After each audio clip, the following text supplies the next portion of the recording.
Una producción de Troop. Este podcast es presentado por Exdata, el estudio de análisis y visualización de datos más efectivo en México. Es el manual que necesitas para potenciar tus negocios y proyectos a través de los datos.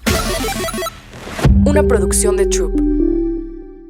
Si quieres convertirte en analista o científico de datos, Exdata, en alianza con Lewagon México, Bootcamp número 1 de programación a nivel global, te ofrecen un descuento especial para poder especializarte en estos temas. Solo tienes que entrar a info.lewagon.com/datashot y enviar tu solicitud. Podrás recibir hasta 10,500 pesos mexicanos de descuento. Jesús Ramos es ingeniero en sistemas computacionales por el ITESM y maestro en Computational Finance por la Universidad de Nottingham.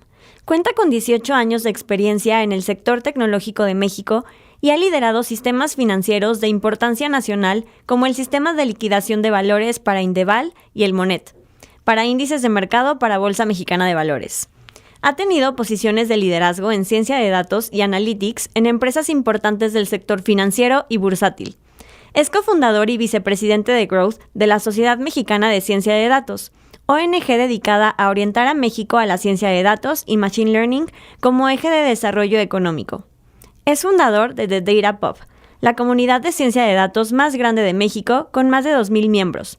Recientemente fue director del Centro ITAM para Datos, Algoritmos y Sociedad, desde el cual se abordan proyectos de impacto social y se ofrecen soluciones desde la ciencia de datos y aprendizaje automatizado con el objetivo de lograr una asignación de recursos más justa y equitativa. En este rol, logró impactar a más de 1,000 ciudadanos, periodistas e infoactivistas mediante proyectos realizados con INAI, PAOT, CEMOVI y SocialTIC. Actualmente es CTO de 8 Espacios, startup de crowdfunding inmobiliario. Una producción de Troop. Bienvenidos a DataShot.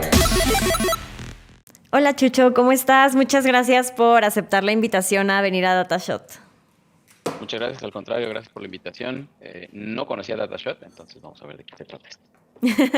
Qué emoción, nos vamos a divertir. Creo que el tema que traemos va a estar muy interesante. Así que, primero que nada, me gustaría poner un poco en contexto a la audiencia acerca de qué es lo que haces en tu día a día. Bueno, yo estuve mucho tiempo trabajando primero haciendo software para instituciones financieras, desarrollando sistemas financieros de importancia nacional, por ejemplo, el sistema de liquidación de valores, el sistema de diseminación y cálculo y diseminación de índices. Por ejemplo, cuando ves en el periódico el IPC hoy amaneció a 40 y tantos mil puntos, este sistema lo hicimos nosotros. Ok. Y pues no es por presumir, pero, o sea, los hicimos tan bien que pues me dio chance de pues comenzar a diversificar. Y entonces volteé a ver, en ese momento estaba naciendo la cuestión de Big Data. Todo el mundo le llamaba Big Data.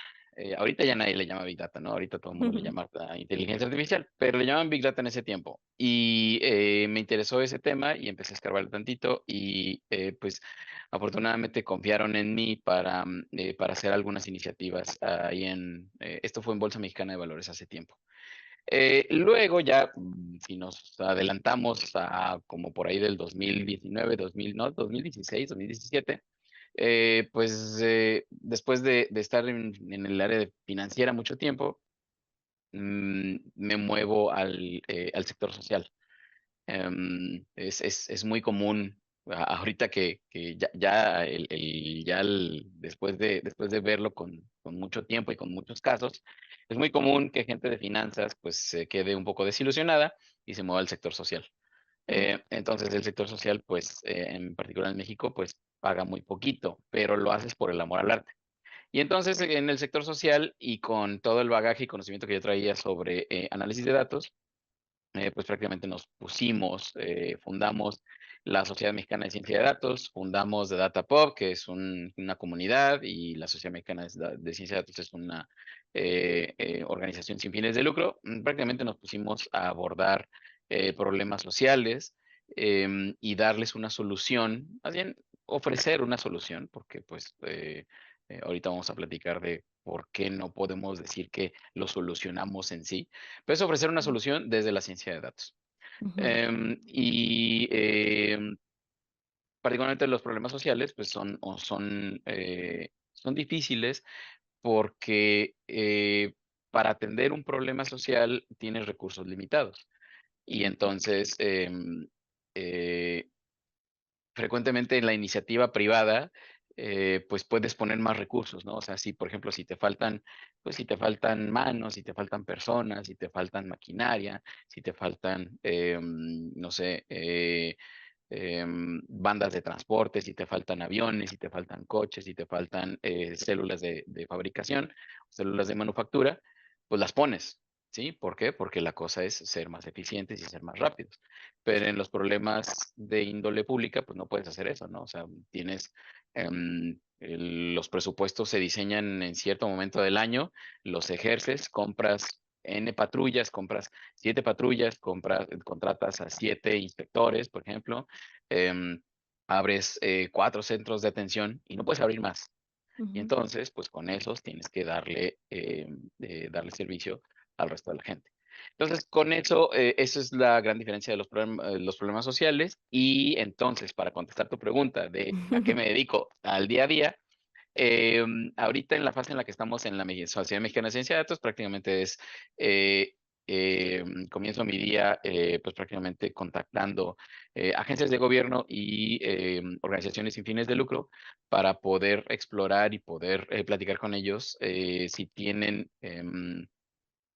evaluando de manera muy, muy somera sumadores de datos.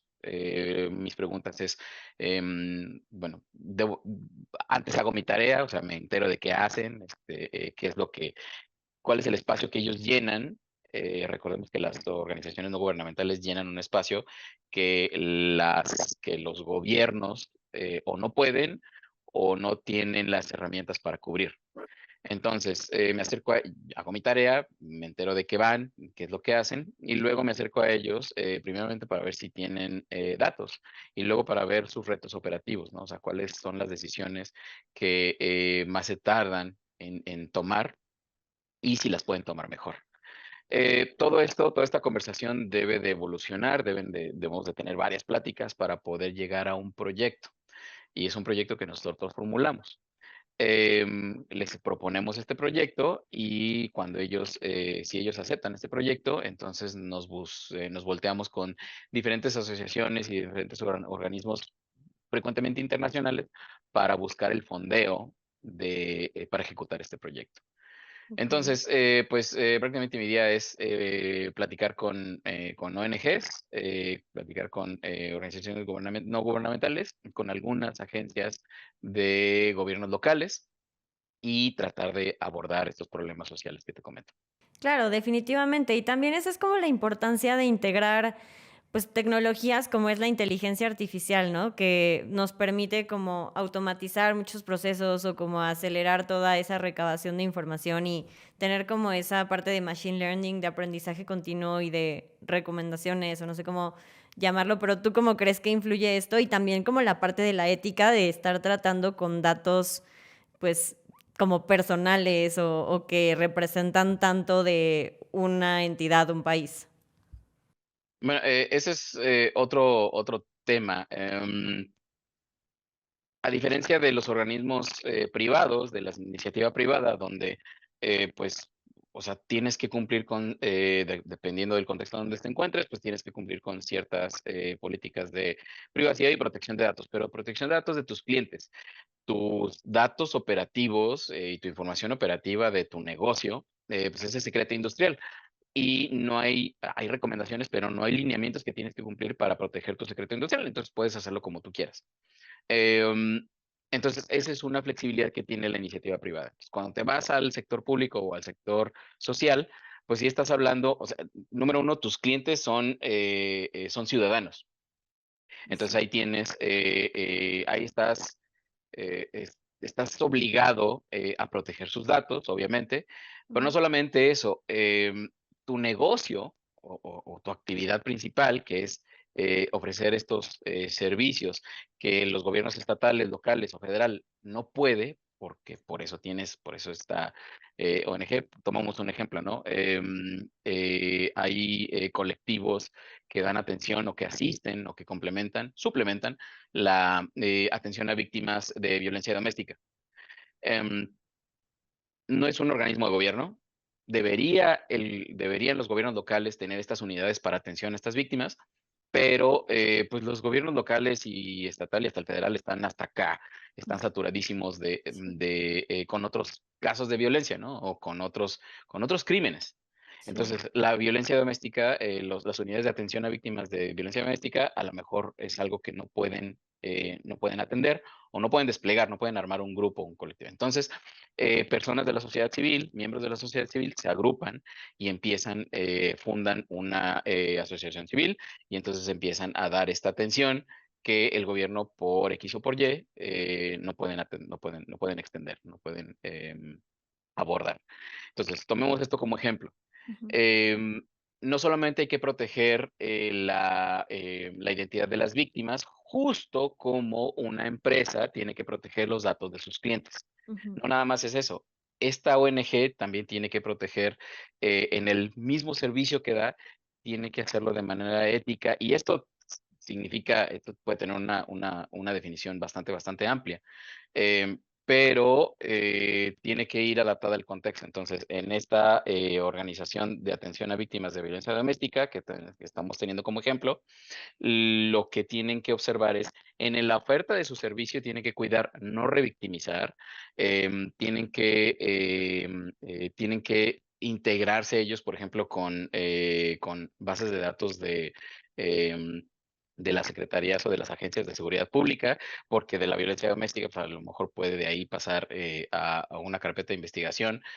No conocemos ninguna que esté así de integrada, pero eso debería pasar.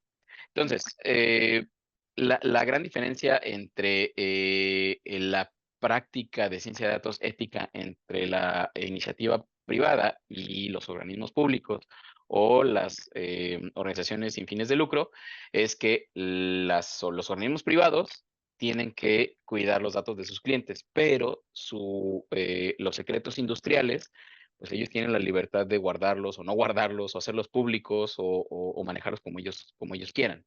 Ok. En la esfera pública, en el dominio público y en el dominio de las ONGs, no solamente tienes que proteger los datos de tus clientes, o sea, los ciudadanos, sino que tu negocio también tiene que ser llevado con mucho cuidado y sí con prácticas éticas, siempre viendo por el beneficio de la gente a la que estás atendiendo. Entonces, tu secreto industrial, pues no es secreto, ¿no? O sea, para empezar, podría ser público, pero Ujú. no solamente eso, sino también debe estar bajo el escrutinio, em, bajo el escrutinio de lo que significaría atender a una persona de manera humana, de manera ética. En este caso, en el ejemplo que estamos manejando de este organismo de atención de víctimas de violencia doméstica, pues, por ejemplo, una de tantas o pocas de todo lo que tienen que cumplir, pues el ejemplo es no revictimizar, dar acompañamiento para que se abra la carpeta de investigación, em, y ese tipo de cosas, por ejemplo. Esa es la diferencia entre una y Ok. Y a ver, me gustaría como que nos contaras algún ejemplo de alguna empresa o alguna entidad pública que haya hecho como un mal uso de estos datos, o más bien, o sea, más que de los datos que tienen que ver en el proceso, como de, como la implementación de los mismos, ¿no? O sea, como ya tienes esta información y luego que hay algún caso que sea famoso y que podamos usar como referencia. Más que famoso, les puedo contar de uno muy, muy cercano a casa. No puedo dar muchos detalles, pero en la Sociedad Mexicana de Ciencia de Datos, pues prácticamente colecciona estos casos de mal uso. Nosotros lo llamamos machine learning malpractice. Así como Ok. mala praxis médica, pues hay mala Ujú, praxis de machine learning, hay mala praxis de ciencia de datos. Les puedo contar uno, el más reciente, y uno muy cercano a casa. No puedo dar de nuevo muchos, o sea, detalles completos, ujú. em, un, precisamente una, una agencia de un gobierno local, de un estado del Bajío, em, abrió precisamente un organismo público, un organismo local, parte del gobierno local, de atención a víctimas de violencia doméstica. Justo eso pasó. Ok. Y pues en un afán o en un esfuerzo por no revictimizar, cuando llega una persona, pues lo primero que tiene que hacer es relatar los hechos, ¿sí? Eh, y lamentablemente, pues ahí te encuentras con muchos casos, pues muy lamentables, ¿no? Y sí terminas con el corazón hecho pasita, pues nada más de escuchar un par de historias. Em, pero lo fundamental de eso es que una vez que dices tu historia, debemos evitar que luego la víctima vaya a la Secretaría de Seguridad Pública, porque de nuevo, este organismo no es un lugar, no está facultado para admitir denuncias. Este organismo nada más está dando acompañamiento, está dando apoyo psicológico. Ok. Entonces, la víctima tiene que ir a la Secretaría de Seguridad Pública de nuevo y de nuevo contar su historia. Ujú. Esto es revictimización y es algo que se debe evitar, la revictimización, es decir, que cuentes tu historia una y otra y otra y otra y otra Sí. vez. Es algo que debemos evitar porque es parte de la atención psicológica, ¿sí? Cuando cuentas una y otra vez, Sí. em, pasan ciertas cosas donde se puede perder información o inclusive puede causar pues daño psicológico difícil de reparar. Entonces, esta agencia lo que hizo fue, pues mejor te lo grabo y luego hago transcripts. Entonces te grabo en audio y luego lo transcribimos con sistemas de speech to text y eso es lo que ingresa a la carpeta de investigación. Y entonces ya te acompaño y ya nomás, en vez de relatar de nuevo em, tus, em, tus hechos, Y una y lo que te otra vez. sucedió. Ajá, entonces nada más llevamos pues el transcript. Aquí está el transcript, nosotros ya levantamos los hechos. Aquí está el transcript, que se abra la carpeta de investigación. Em, Llegó el momento de que este organismo escalara su tecnología, o sea, hicieron unas pruebas con ciertas tecnologías open source, como siempre lo hacen los organismos públicos. Llegaron a cierto nivel de desempeño, los transcripts eran más o menos aceptables, pero luego cuando lo quisieron utilizar para todas las víctimas que llegaban, es decir, cuando el problema lo quisieron escalar, ya no, la solución que ellos estaban probando ya no empezó a dar buenos resultados. Entonces los transcripts ya no eran lo suficientemente fidedignos para como Ok. llevarlos así como se levantaron, así Ujú. llevarlos a la Secretaría de Seguridad Pública. Entonces, em, contratan a una empresa y esta empresa pues ofrece una solución basada en soluciones comerciales.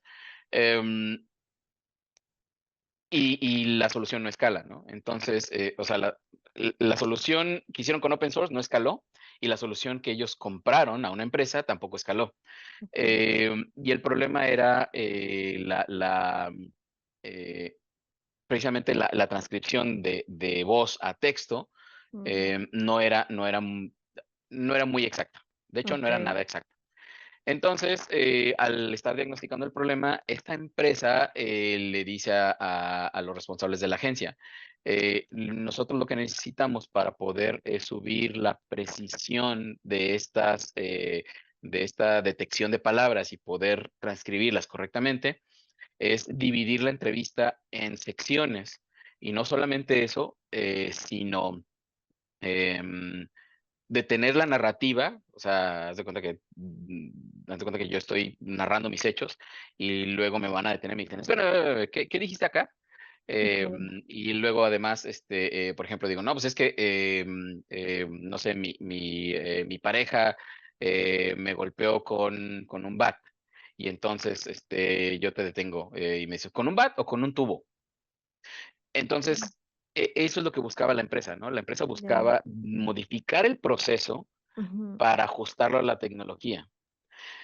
Y eso es un error garrafal, eso es o sea, sí nos molestamos bastante y sí remarcamos ese error bastante a profundidad, levantamos mucho polvo, porque pues esta empresa está totalmente desconectada del contexto. Esta empresa estaban Imagínate una bola de, perdón, y sí voy a tirar algo de tierra para arriba.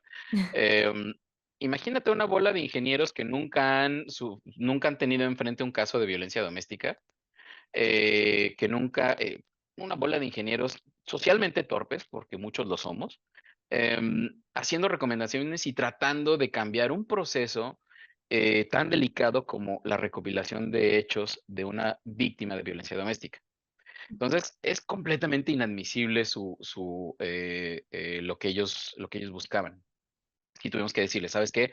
O sea, número uno, no puedes dividir la entrevista en secciones. La idea de la atención psicológica es que llegue la víctima y empiece o se abra completamente. Mm, Y todo lo que diga es válido y todo lo que diga debemos de recolectarlo.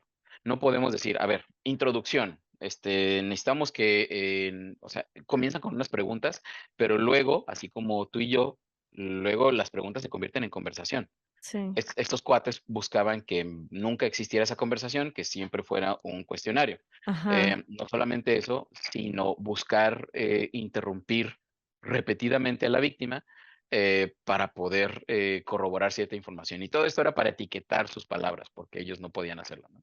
Entonces, lo que te quiero decir con esto es la desconexión de los que saben utilizar la tecnología para brindar una solución y el contexto del problema. Esa desconexión es un problema que sucede en todos lados y es el origen de muchísimas broncas, muchísimas faltas de ética, muchísimos errores que comete, que comete la inteligencia artificial o que comete el aprendizaje automático, pero pues claro. este error tiene un origen y el origen es precisamente esta desconexión. Muchos de nosotros, como ingenieros, pues somos tecnólogos y no pensamos ni por aquí nos pasa las implicaciones sociales o ni siquiera el contexto del problema que queremos supuestamente mejorar. Sí, está cañón, porque pues, o sea, al final estás lidiando con humanos y con emociones y con problemáticas reales, entonces no es así de que, ah, sí, pues programo esta tecnología y ya está, que corra y todo bien, ¿no? O sea, sí hay muchos factores que en el momento influyen y que es como, ah, ok, esta variable no la habíamos considerado, pero pues ahí, ¿cuál es la forma más efectiva de lidiar con eso? O sea, ahorita creo que hay mucho, no sé, como mucha incertidumbre o mucho temor de que, ay, la tecnología me va a quitar mi trabajo, bla, bla, bla. Pero luego vemos este tipo de casos donde dices como, imagínate que una persona no se dé cuenta de estos errores que están apareciendo en el proceso, pues no puedes dejar que las cosas sigan avanzando y que esto cada vez se haga más grande. Entonces, ¿tú qué opinas al respecto? Sí, hay ahorita, y ahorita seguramente vamos a abordar el tema de Large Language Models, los LLMs, como GPT, Chat GPT, hay otro que es, no me acuerdo, hay ya muchísimos, ¿no? Entonces ahorita seguramente vamos a hablar de eso, pero hay mucho temor em, precisamente de que te van a quitar el trabajo, etcétera, ¿no? De eso estamos hablando de modelos generativos. En general, la ciencia de datos y en particular el aprendizaje automático está hecho está hecho para automatizar decisiones operativas. Decisiones estratégicas, es decir, por ejemplo, de nuevo, vamos a tomar este organismo de atención a víctimas de violencia doméstica. Ujú, Em, las decisiones operativas que se toman día a día, por ejemplo, qué tipo de atención darle a una víctima, ¿no? Si nada más necesita, como dicen, como le llaman los gringos, counseling, o sea, necesita nada más platicarlo y que se desahogue y luego llevar su caso a la Secretaría de Seguridad Pública, o necesita una intervención psicológica más profunda, ¿no? Necesita ujú, terapia. sí. Bueno, todos necesitamos terapia, ¿no? Todos los que vivimos en ciudad necesitamos terapia, pero esta persona necesita un tipo de terapia o inclusive necesita hospitalización o inclusive necesita salirse de su casa. ¿Por qué? Porque esta es la quinta vez, sexta vez que viene y si regresa a su casa, a lo mejor ya no sale de ahí, nunca. Claro. Ujú. Entonces, ese tipo de intervenciones o ese tipo de decisiones operativas, el aprendizaje automático nos ayudaría mucho con eso, ¿no? Entonces, se recoge en la narrativa de la víctima, se capturan algunos datos. Por ejemplo, la víctima viene con golpes visibles, viene sangrando, viene con fracturas. Entonces, con eso, por ejemplo, podemos clasificar qué tan grave es la violencia que está sufriendo en esta entrevista que le estamos haciendo. Y con eso, meterle un modelo de Machine Learning y que el modelo de Machine Learning te diga, ¿sabes qué? Esta víctima sí necesitas llevarla al hospital o necesitas resguardarla para que no regrese a su casa, aparte de todo lo que haces, ¿no? Aparte de recogerle su testimonio y armar la carpeta de investigación. Em, entonces, esos son modelos de Machine Learning, como decirlo así, tradicional. Luego tenemos los otros modelos que están, que los que hablamos ahorita, que son los generativos, que son los que, los que parece que nos van a quitar los trabajos. Yo digo que estemos tranquilos con eso. Em, los modelos que te acabo de platicar, los que son de Machine Learning, como por decirlo así, tradicional, o que son para eficientar decisiones operativas, esos no nos van a quitar los trabajos. Esos, al contrario, esos van a permitir que hagamos cosas, que hagamos el bien más rápido Sí, y a mayor escala, ¿sí? Si están ujú, hechos de manera ética y todo lo que platicamos, ¿no? claro. Los modelos generativos, en contraste, no están haciendo muy bien las cosas. Los invito a todos los que nos van a escuchar y a ti también, a que entren a ChatGPT y les cuenten una historia, ¿no? Le cuenten una historia, por ejemplo, sobre todo se hace muy transparente en inglés. Entonces, en inglés, pues no hay artículos, ¿no? No hay el, la, ese tipo de cosas, ¿no? Todo es the. Ajá. Entonces, le meten un texto diciendo, The Doctor, The Doctor, fue por su hija a la escuela, y luego el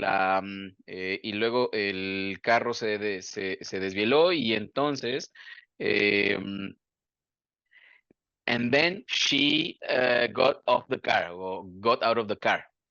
Entonces le metes ese texto y luego le preguntas a ChatGPT o a cualquier modelo de lenguaje a gran escala, le preguntas, eh, ¿quién se bajó del carro?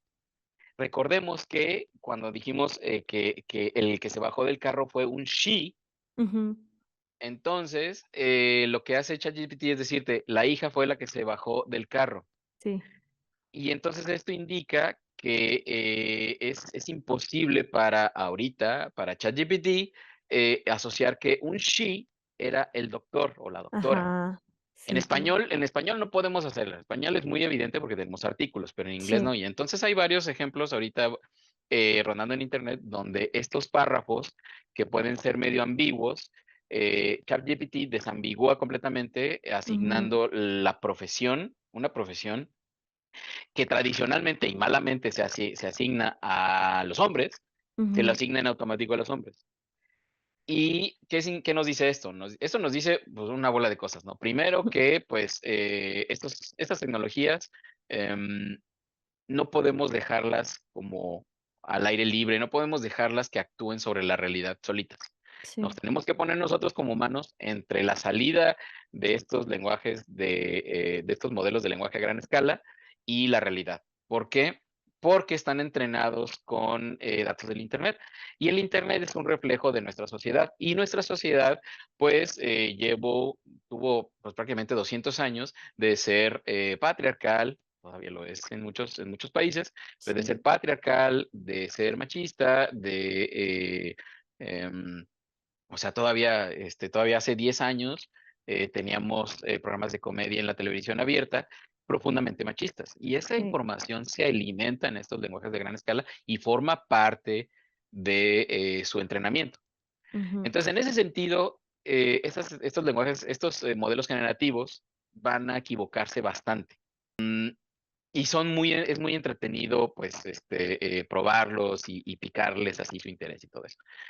Lo malo es cuando no nos ponemos nosotros en medio y dejemos que esa salida, que puede traer todos los sesgos del mundo los sesgos estructurales que están en nuestra sociedad, se aplican a la vida real. Y eso significa que vamos a perpetuar em, estos modelos y estos sesgos, pero ahora a gran escala. claro. Y eso es lo peligroso.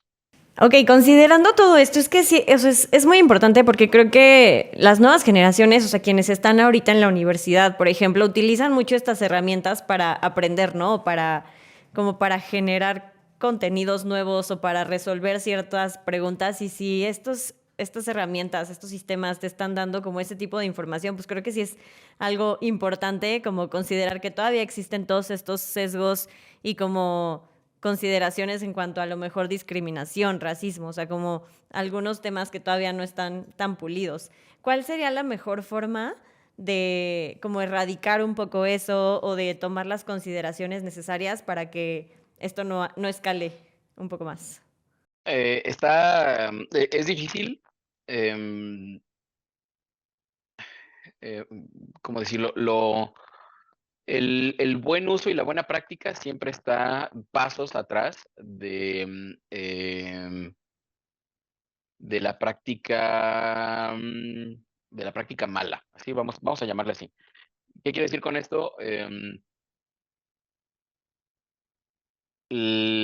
Por ejemplo, como la regulación, ¿no? O sea, cuando una agencia de gobierno o cuando una autoridad quiere regular algo, es porque está 2 pasos atrás del uso de vanguardia. Y el uso de vanguardia no siempre es correcto, no siempre es bueno. Por eso no podemos, por eso no tenemos prevención, o por eso no tenemos o no debemos tener predicción de crimen, ¿sí? Porque necesitamos que primero pase lo malo para Ujú. luego regularlo.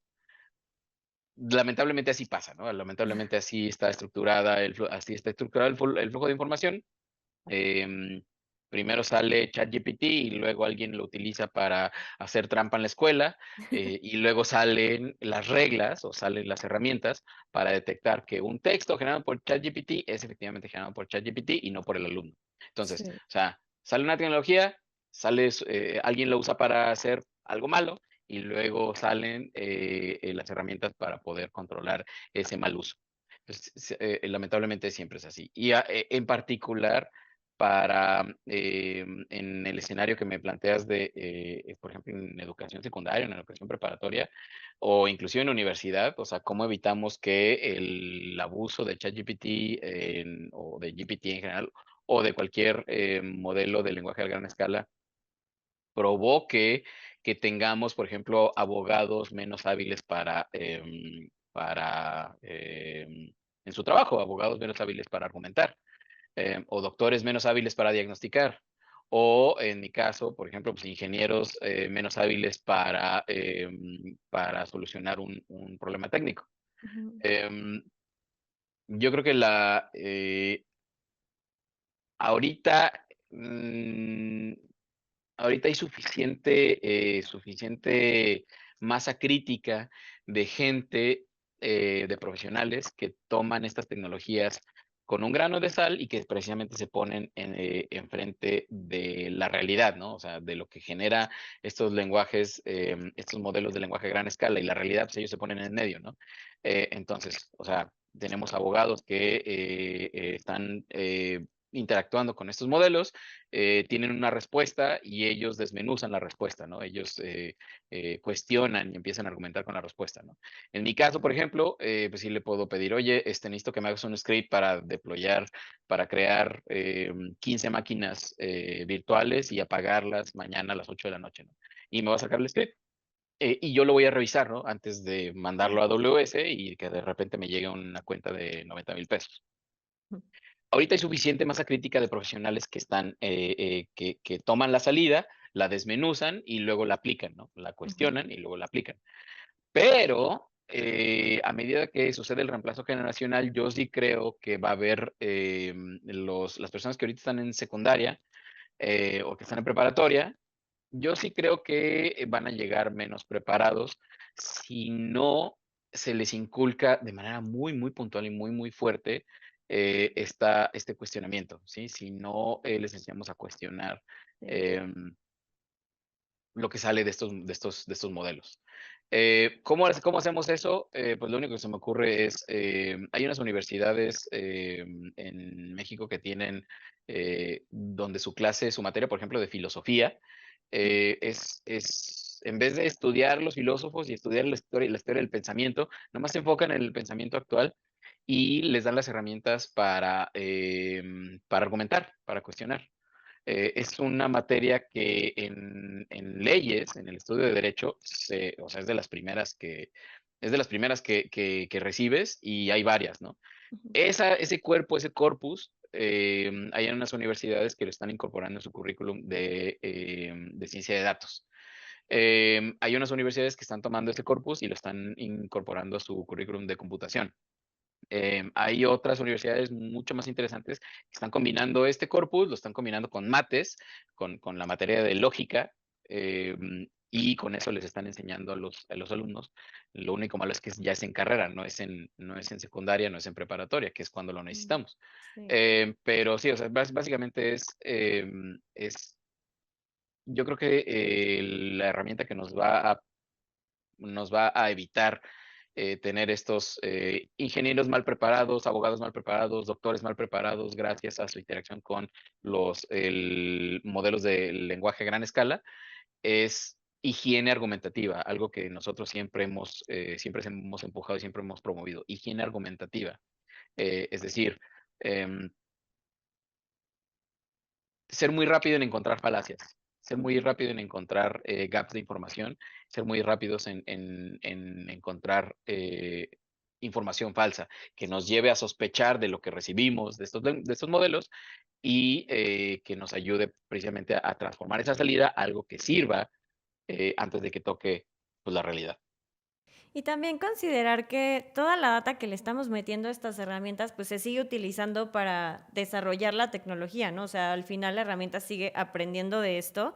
Así que por ahí va mi siguiente pregunta, de si conoces algún proyecto o algún caso de estudio que esté abordando o investigando la ética de la inteligencia artificial y de toda la data que está siendo recolectada con estas herramientas.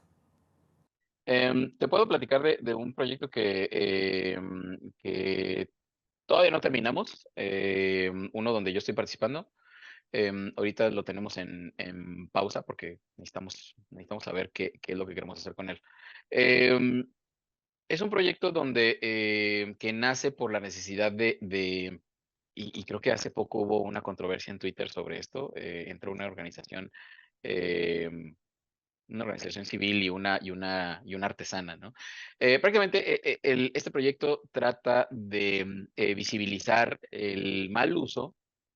No es ilegal, pero sí está mal. El mal uso Ujú. de patrones textiles de pueblos originarios Mm, sí. por parte de tiendas de high fashion y fast fashion, ¿no? Ujú. H&M, Zara, inclusive Prada, ¿no? Em, entonces, aquí el reto es en muchísimos frentes, pero el primer reto fue armar la base de datos. Nuestras autoridades en México no tienen, las autoridades, por ejemplo, la Secretaría de Cultura, no tiene un directorio conciso y completo de estos patrones textiles que fabrican estos pueblos originarios. Em, la Secretaría de Economía tiene un catálogo, pero no es un diccionario, no es un directorio, no es un directorio, no es un diccionario completo de estos patrones, ¿sí? Ok. Ujú. Entonces, o sea, lo único que tiene la Secretaría de Economía es, pues, este pueblo originario produce este tipo de blusas o este tipo de prendas, y ya, ¿no? Pero nosotros lo que queremos es el patrón textil para luego salir al mercado a buscar quién lo está utilizando de manera desleal. Entonces, tenemos que armar la base de datos. Em, Al armar la base de datos, teníamos que poner, pues, obviamente, la fotografía del patrón, pues, eso es fundamental, el pueblo originario que la fabrica, los estados de la república donde se fabrica y el tipo de prendas donde aparecen, ¿no? Si son pantalones, si son blusas, si son camisetas, si son bolsos, si son mascadas, bufandas, etcétera, ¿no? Y finalmente el precio de cada una, ¿no? El precio estimado en el cual estos artesanos venden estas artesanías, ¿no? Ok. Em,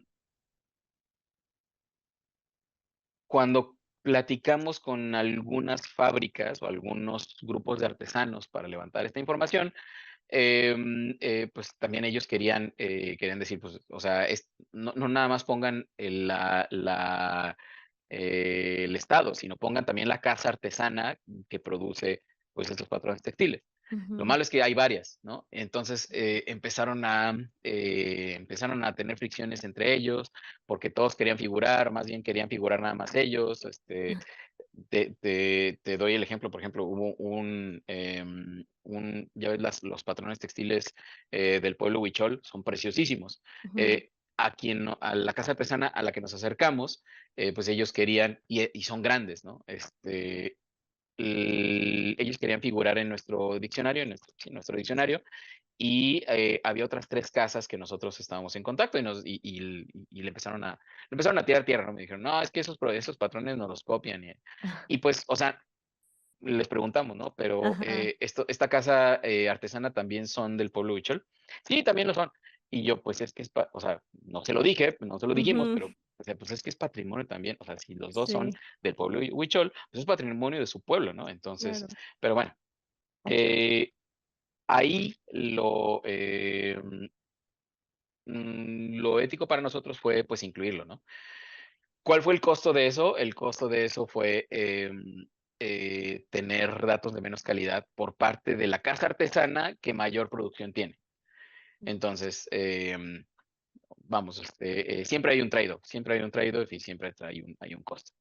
Em, ya que tenemos armada la base de datos, que pues, no está completa en este momento, todavía no la tenemos completa porque nos faltan otros pueblos originarios.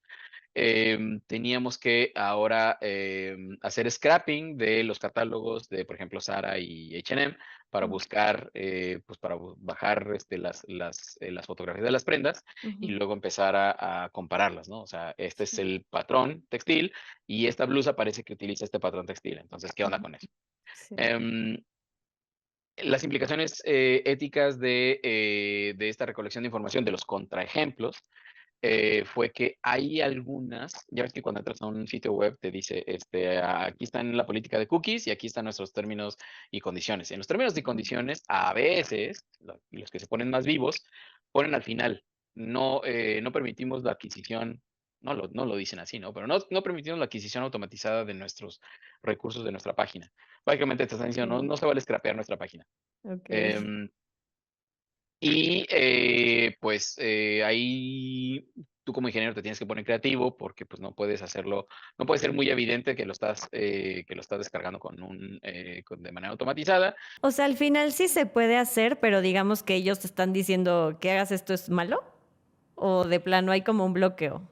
No, no, no, puede haber bloqueo, depende de qué tan sofisticados estén, pero por ejemplo, si Sara.com.mx empieza a recibir golpes así, o sea, una visita tuya a Sara.com.mx y luego una visita mía y la visita del siguiente ser humano, usualmente tiene unos milisegundos o a lo mejor unos segundos de distancia. Ajá. Cuando lo haces con una máquina, la espera puede ser de nanosegundos o puede Okey. ser entonces, la tecnología que te sirve la página sara.com.mx puede tener un límite, ¿no? Puede decir, Ujú. oye, me están llegando una bola de peticiones con nanosegundos de diferencia, seguramente es una máquina y entonces te bloquean la IP y Okey, ya. entonces, y entonces ya no te contestan, ¿no? Entonces, esa es una manera, ese es un mecanismo que ellos tienen. Algunos lo tienen, otros no. Pero en su página claramente dice, no se vale. Pero no Ujú. hay forma, o sea, no hay ley que los proteja de no hacerlo. Y entonces, como tú, como ingeniero, pues tú te tienes que poner creativo, y la manera que ponerte creativo es precisamente decir, no, pues le hacemos un golpe y luego después de 5 segundos hacemos otra descarga y luego otra descarga, ¿no? Ujú. Em,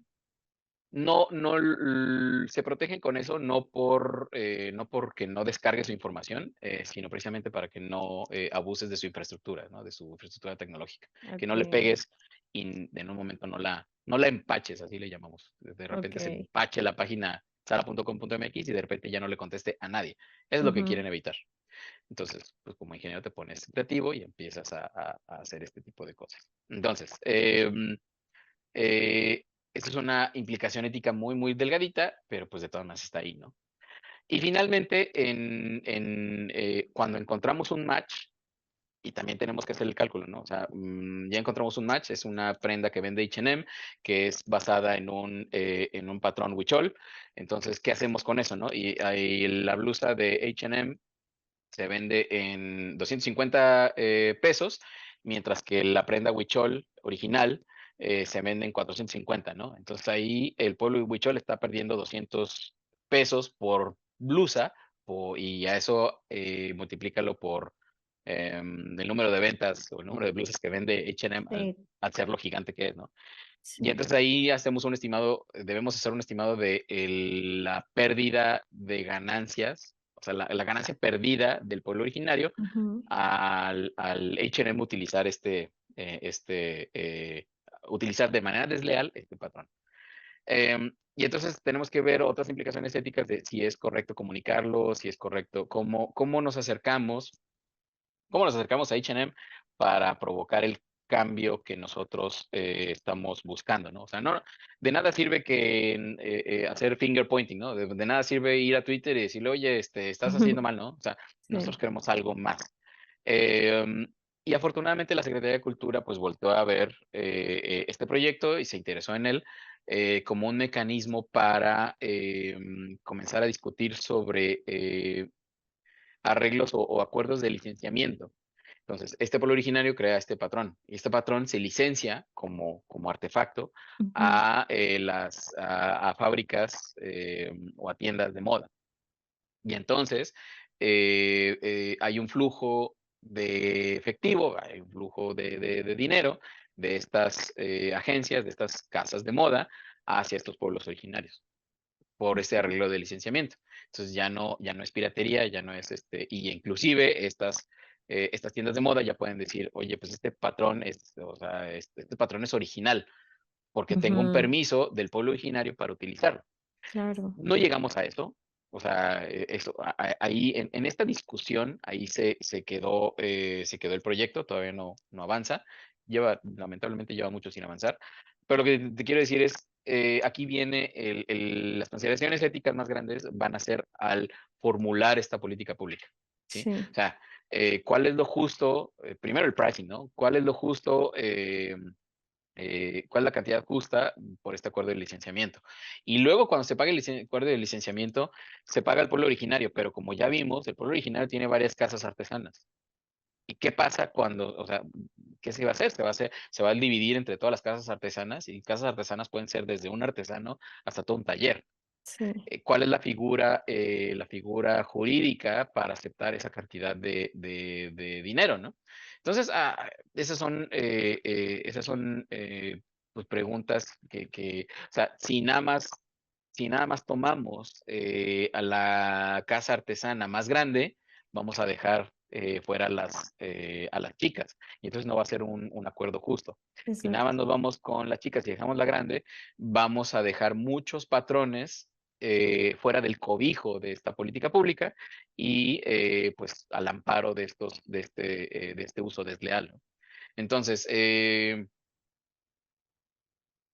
sobre el diseño de esta política pública, que ojalá pronto lleguemos a esa etapa, cae el grueso de las consideraciones éticas, porque tienes que balancear y tienes que ser justo hacia los dos lados.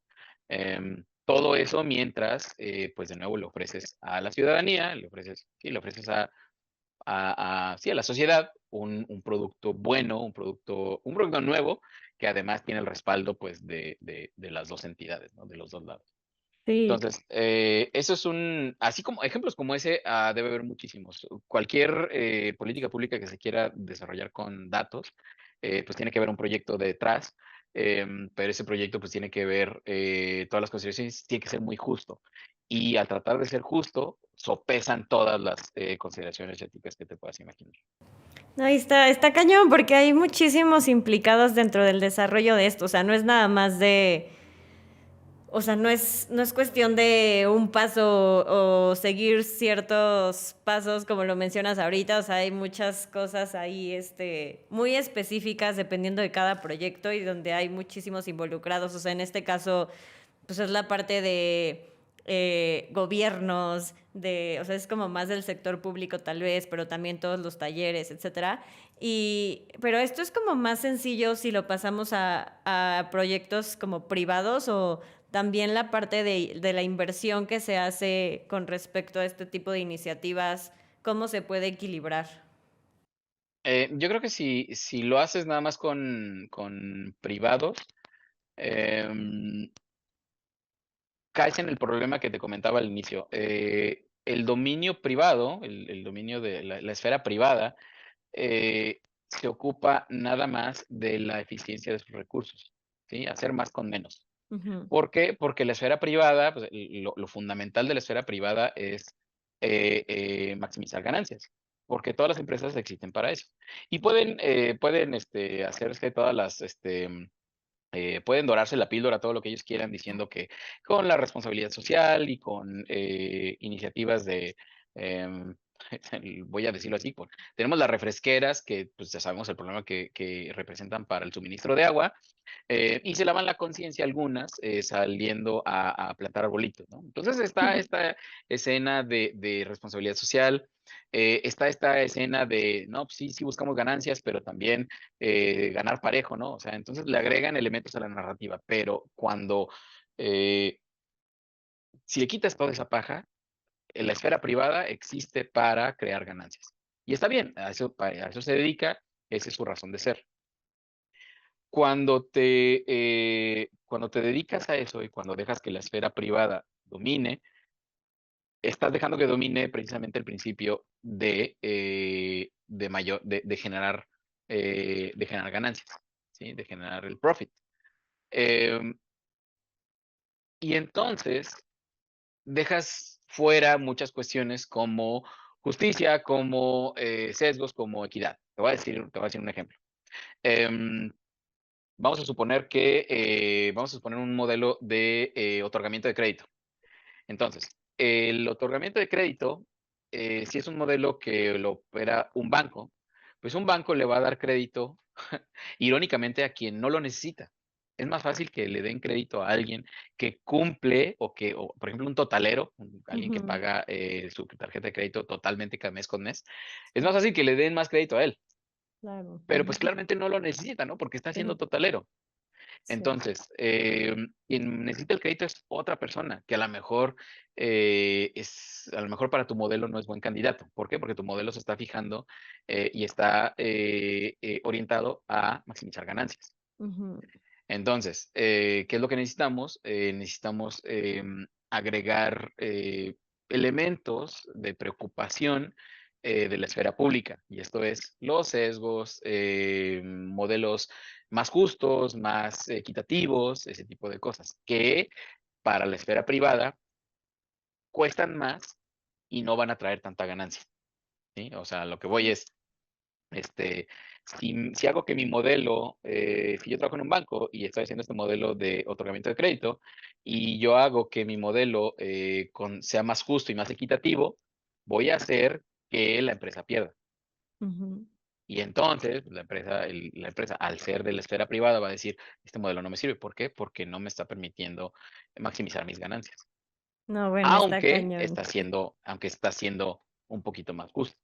Sí. Entonces, por eso, francamente, desde mi perspectiva, y tengo una perspectiva muy, muy extremista al respecto, la iniciativa privada es muy difícil, si no es que imposible, que de la iniciativa privada emanen modelos de machine learning éticos, equitativos y justos.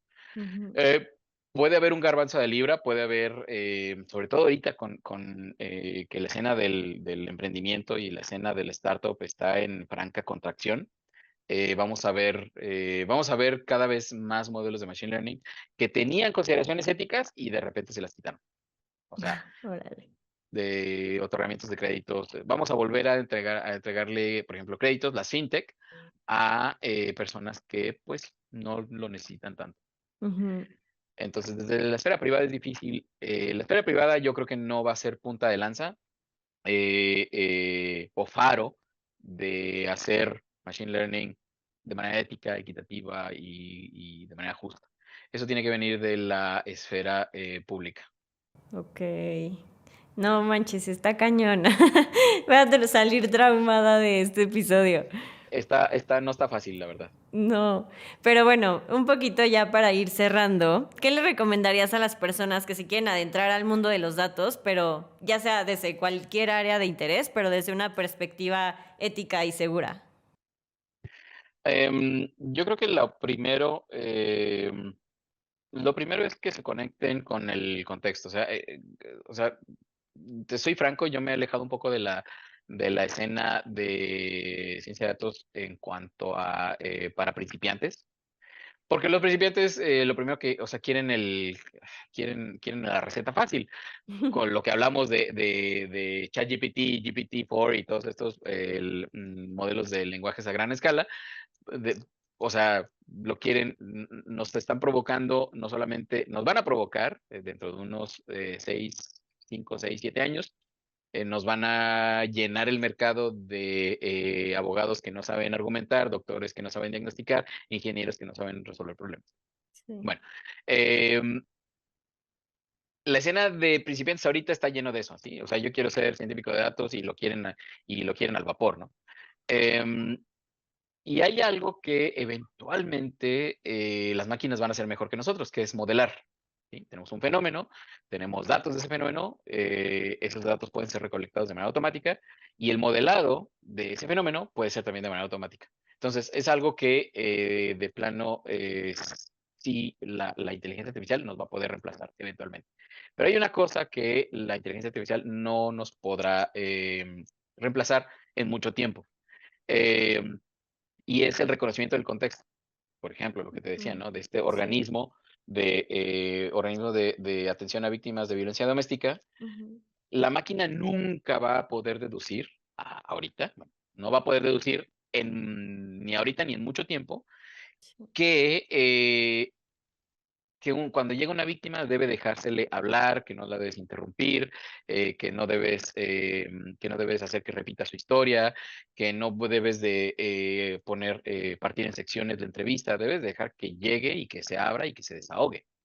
Y tú debes de estar bien buzo en captar todas esas, pues toda la información que puedas, eh, no solamente la verbal, sino la no verbal. Sí.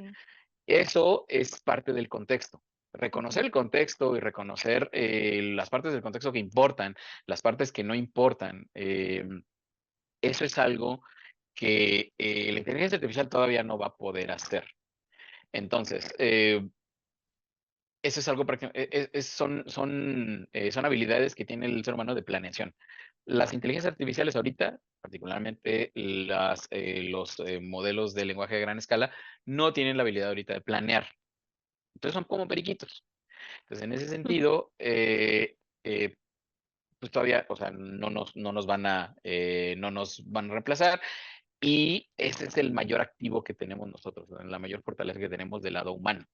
O Ujú. sea, reconocer un contexto, familiarizarnos con ese contexto, saber en qué consiste ese contexto, reconocer los matices y el detalle fino de ese contexto y poder nosotros razonar sobre un problema tomando en cuenta todo ese contexto. Eso es algo que ningún tipo de modelo de lenguaje a gran escala va a poder hacer.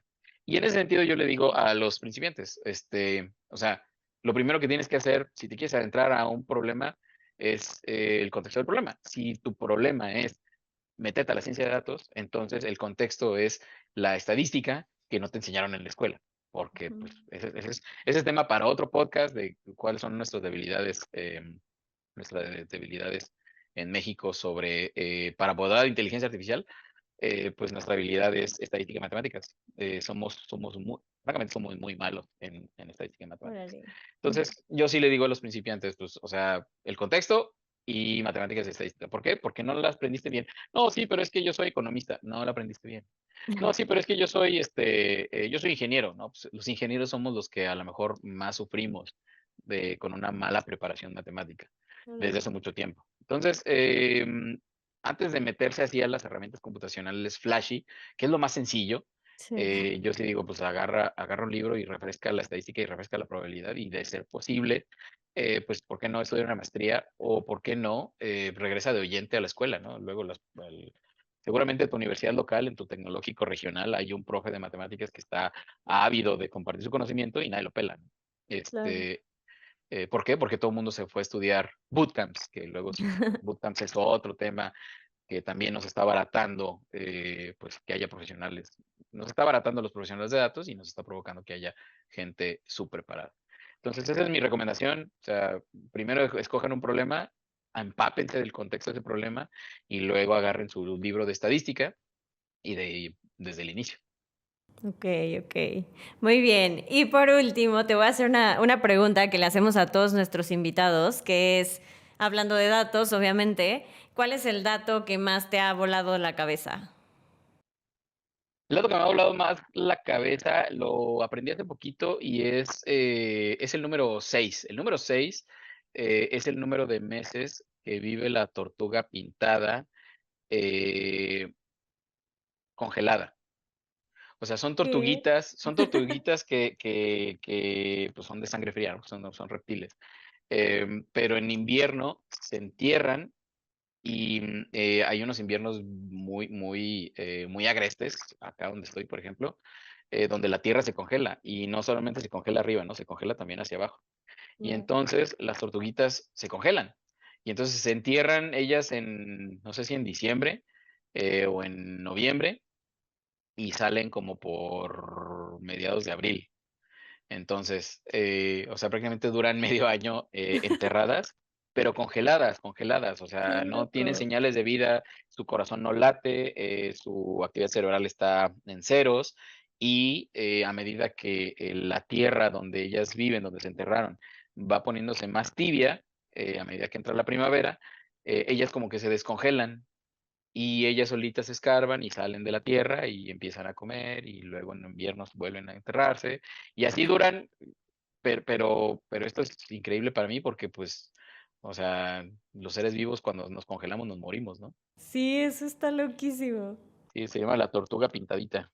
Órale, para que chequen el dato, para que sepan un poco más al respecto. Muy bien, pues muchas gracias Chucho por compartir con nosotros tu experiencia. Creo que nos llevamos datos muy, muy interesantes y para reflexionar definitivamente y sobre todo quienes quieran o ya estén inmersos en este mundo de la ciencia de datos, pues a tomar en cuenta. No, al contrario, gracias a DataShot, espero que les haya servido. Recuerden, si se van a meter a la ciencia de datos, es mejor hacerlo de manera ética y rigurosa. Para cumplir lo riguroso, tienen que regresar a la estadística y la probabilidad, y para hacerla de manera ética, tienen que familiarizarse con su contexto, no hay de otro. Muchísimas Definitivo. gracias. ¿Y dónde te podemos encontrar? ¿Por dónde es más fácil contactarte? En Twitter, todavía sigo en Twitter, no tengo palomita azul, nunca la tuve, no voy a pagar por ella, pero pues ahí estoy como @Shusho Ramos, con XUXO Ramos, y ahí me pueden encontrar en Facebook, ahí estoy, pero pues ahí no trato temas de este tipo de cosas, pero por Twitter me pueden encontrar. LinkedIn Ok. igual, XUXO Ramos, Facebook también estoy con el mismo identificador. Entonces, en redes sociales ahí me pueden contactar y podemos platicar lo que quieran. Vale, pues muchas gracias por estar con nosotros en un episodio más de DataShot y nos vemos en el próximo. Comparte este episodio y no olvides seguirnos en todas nuestras redes sociales, @DataShotMX. Danos 5 estrellas en Spotify para que más personas nos encuentren y sigamos transformando datos en activos. Yo soy Lilian Cuesta y nos vemos en el próximo episodio.